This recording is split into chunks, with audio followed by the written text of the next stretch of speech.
During the middle of fall, winter arrived, and it came fast. From Monday to Tuesday morning, the snow was non-stop, plaguing roads across the region. Many public schools, such as Edmonds Middle School, received the day off for the conditions.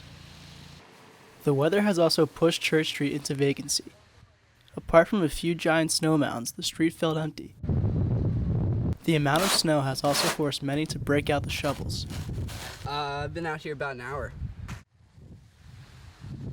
You know, it's been coming down pretty for a while now, but got pretty good progress.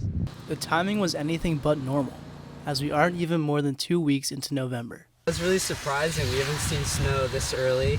The past 4 years I've been here, at least. Yeah. This is one of the larger snowfalls Burlington has seen during the November months.